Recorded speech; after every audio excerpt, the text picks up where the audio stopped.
Hello guys, today is another great game for a gameplay episode. So today we are going to visit another map in the tour around the zone mode. If you didn't watch the previous videos, if you didn't download the updates, you might not know the difference between, for example, the free play and the tour around the zone. So usually when you want to start a game, you just hit the new game. Yeah, that's obvious. But if you finish the game on any difficulty level, then the free play mode is unlocked. And basically this means that you can visit any map and still play the game. So there are enemies, there are places to explore, but there are also monsters. It's basically like a map cut out of the story. And you decide with multiple settings how do you want to play. But the tour around the zone is much different. It's peaceful, and as you may read here, it's basically based on exploration. We put a lot of information about the Chernobyl disaster there, so you could learn more, in addition to exploring the map freely, without any threat, without any monsters or enemies. So you may recognize this base, but I'm hitting the B button, so building, but I can't because this is an exploration mode. And my only task right here now in this base is to go here and use the binoculars to choose the particular map, which I want to visit. So the last two times we were in Cooling Towers, we were in Pripyat Central, and 3 times, because we actually visited Red Forest. And you could watch this episode on Wednesday, so 2 days ago.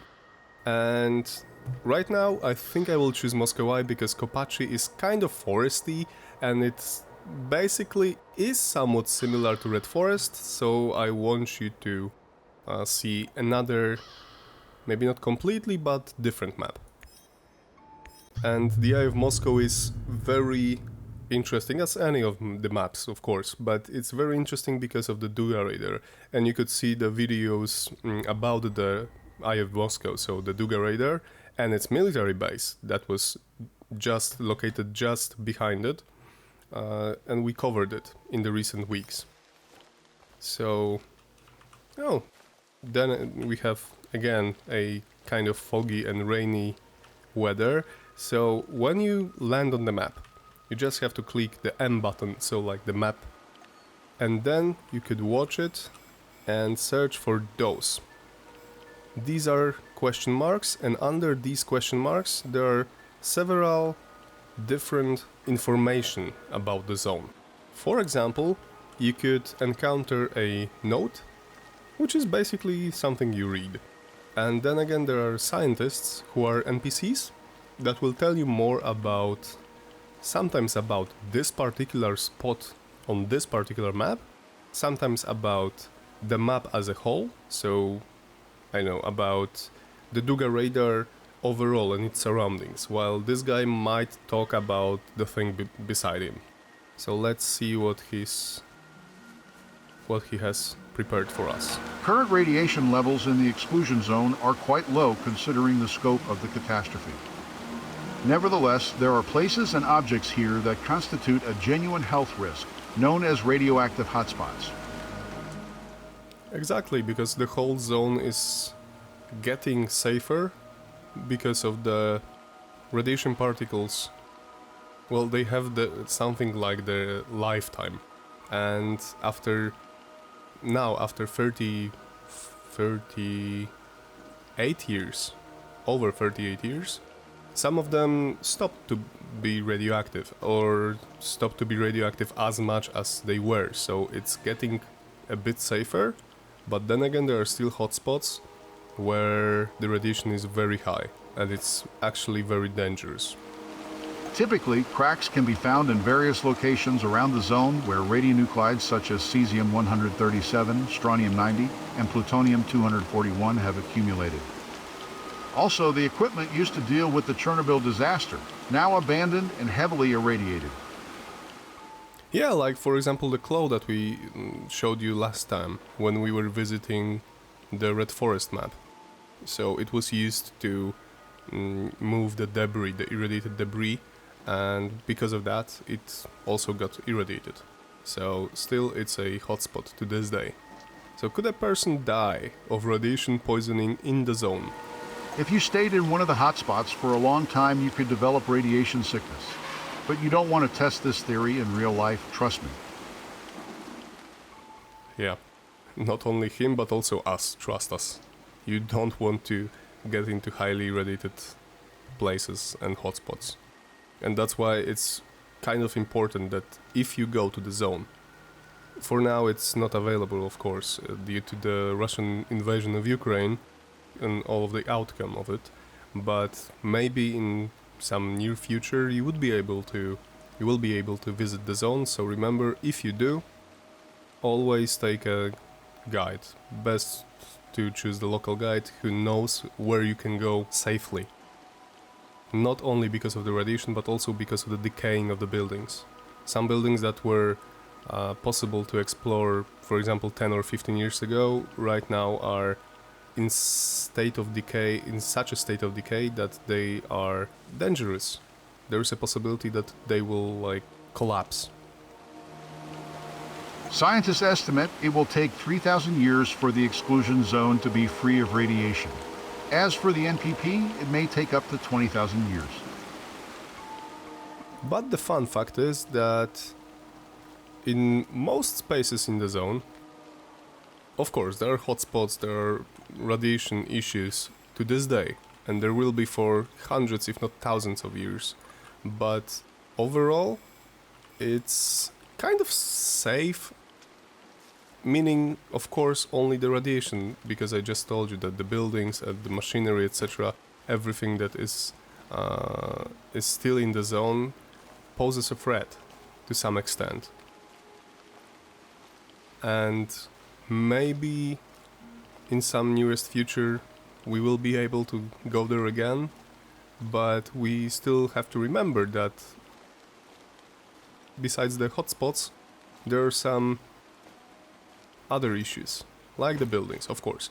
But on the other hand, most of the zone is kind of safe, because if you remember to be cautious, for example, not to fall in some pit or not to go inside a staircase that can collapse, you would be fairly safe. And the other thing is that the radiation levels overall in the most of the zone are often lower than the background radiation in the big cities. Like if you would be standing in in the city center of Warsaw in Poland, so the capital of our country, you would probably experience a higher background radiation than the radiation in the zone, in some places of the zone. Did you know that those affected by the Chernobyl disaster received a dose of radiation similar to survivors of the atomic bomb dropped on Hiroshima in 1945? The average dose of radiation received was 45 rem. Not enough to cause radiation sickness, but enough to increase the risk of cancer. And that's also an awful truth, that a lot of people were not diagnosed, they didn't have enough resources to get treated, they didn't have good healthcare, so there were a lot of people, thousands if not hundreds of thousands, that were affected by the Chernobyl disaster, and still they didn't get any help. Around 30,000 people were directly affected by the explosion of reactor number 4. According to the International Atomic Energy Agency, the cumulative radiation dosage generated by the Chernobyl disaster amounted to 10 million rem. 10 million rem. It's enormous. I don't know if you know the charts on how to calculate different radiation units, but the rem is, well, 10 million rem is extremely high. 100 to 200 rem will cause mild radiation sickness, resulting in symptoms such as nausea, diarrhea, and fatigue. 300 to 400 rem means a 50% chance of death within the next 2 months if left untreated. Exposure exceeding 400 rem means almost certain death within months, weeks, or in cases of extremely high doses, days. So basically, people have their individual threshold, if I may call it that way. And there are some people who lived even after getting more radiation than our scientists just told us. But then again, usually acute radiation syndrome could mean that you would be dead within 2 weeks or 3 weeks or 6 weeks, and you have like 50% of chance of dying. 32 people are confirmed to have died as a direct result of the disaster. The exact number of people who suffered long-term consequences is still an open question in scientific circles. That's mostly because the USSR didn't keep records. They didn't want to, they didn't know how to, I don't know, but most probably they didn't want to because they didn't want to acknowledge how much damage have the disaster done.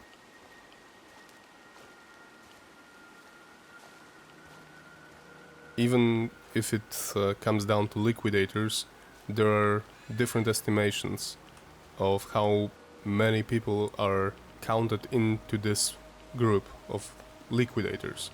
Some estimate that there were like 100,000, some estimate that there were 800,000. And people affected could be millions, especially the radioactive cloud, or clouds, that came from Chernobyl reached more than just a few countries. Welcome to the exclusion zone. Here are some basic facts about the Chernobyl disaster. The accident occurred on April 26, 1986 at the number 4 reactor in the Chernobyl nuclear power plant, then located in the Ukrainian SSR, and now in Ukraine's Kiev Oblast. It was the worst nuclear disaster in history and one of only 2 nuclear energy accidents rated at 7, the maximum severity on the International Nuclear Event Scale. The explosion and fire released large amounts of radioactive particles into the atmosphere, which spread over much of western USSR and Europe. The accident caused a significant number of deaths and illnesses, as well as long-lasting environmental damage. The city of Pripyat and nearby villages were evacuated and never reoccupied. The Chernobyl Exclusion Zone, covering an area of 2,600 square kilometers in Ukraine and Belarus, was established to limit further exposure and health risks to the public. Yeah, so this guy is giving us the basic information, most probably because the Eye of Moscow, so the Moscow Eye, is the first map to choose from. So The other nuclear accident rated at 7 on the International Nuclear Event Scale is the Fukushima Daiichi nuclear disaster in Japan. That disaster occurred on March 11, 2011, and was caused by a 9 magnitude earthquake and subsequent tsunami striking Fukushima Prefecture. This resulted in multiple meltdowns and hydrogen air explosions at the power plant, releasing large amounts of radioactive materials into the environment. So, yeah, is it true that the Soviet Union collapsed because of the accident? That's one of the main theories, but the Soviet Union had very, very deep troubles for years. And I think Gorbachev said that the Chernobyl disaster was either the most important reason or one of the most important reasons behind the collapse of the Soviet Union. The Chernobyl disaster did not directly lead to the dissolution of the Soviet Union, which took place several years later in 1991. However, it was one of several factors contributing to a general decline in the popularity and legitimacy of the ruling Communist Party. The government's handling of the disaster, including the initial cover-up and evacuation of over 100,000 people, revealed shortcomings in the Soviet system, particularly with regards to transparency and accountability. The disaster also had a significant economic impact, as extensive swaths of agricultural and industrial land were contaminated. The costs associated with cleanup and compensation for victims added further strain to an already struggling economy. Therefore, the disaster was seen by many as symbolic of the broader problems facing the Soviet Union. It vastly contributed to the growing sense of disillusionment with the government and the Communist Party. Well, of course, technologies and other things contributed to the collapse of the Soviet Union. It's like a huge subject. I suppose people write tons of books about it and don't cover the whole subject, even despite that. But on the other hand, people really have Chernobyl in their minds, even today. For example, in Poland. I live in Poland, most of our team lives in Poland. And even to this day, whenever we speak about any nuclear energy publicly, like politicians, etc., there's almost always "what about Chernobyl?" question. And it's quite difficult to simply answer this question, but overall it shows that even 40 years after, even people who didn't live at the time know about this disaster, and they still kind of live in its shadow. Effects of the Chernobyl disaster include widespread contamination of land and increased rates of cancer and other health problems. There is also a long-lasting environmental impact, contamination of soil, water, and vegetation, and economic decline in contaminated areas. Not to mention the mental health impact on those directly affected, such as evacuees and emergency responders. The disaster continues to have far-reaching and long-lasting effects, and its impact is still being felt today. Yeah, we can't forget about the psychological impact. I just spoke about it, regarding the Polish approach to nuclear energy.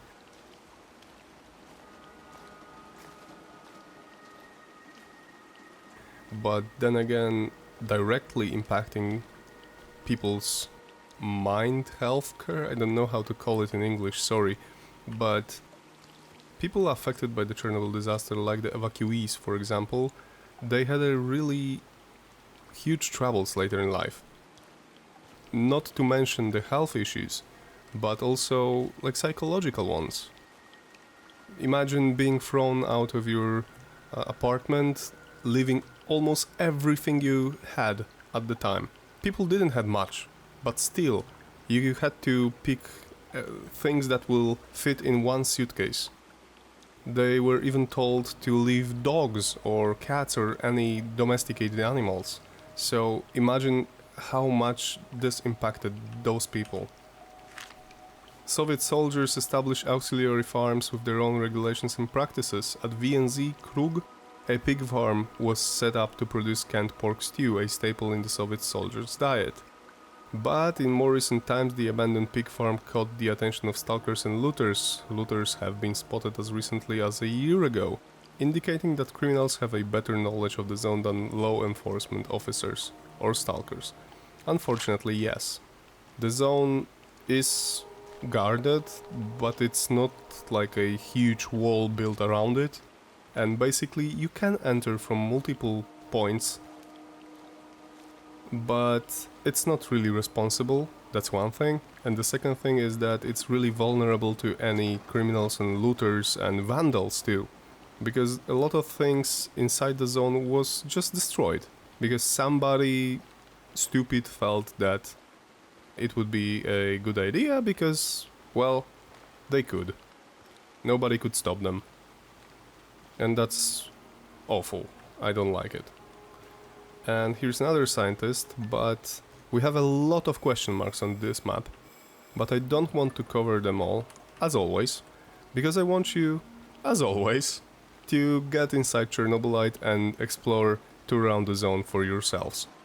And if you have any questions about the game or this mode, or about the update, or I don't know, our visits to Chernobyl Exclusion Zone, what we did there, what we recorded, how we scanned the place, just feel free to write in the comments section. And I think that's it for today, and we will cover the next map. I think it will be next Wednesday, and I don't want to spoil you too much. So that's it for today, guys. I'm really happy that you watched this video, and if you liked it, share it, jump into the game, download the update, and that's it. Take care, stay safe, and see you next week.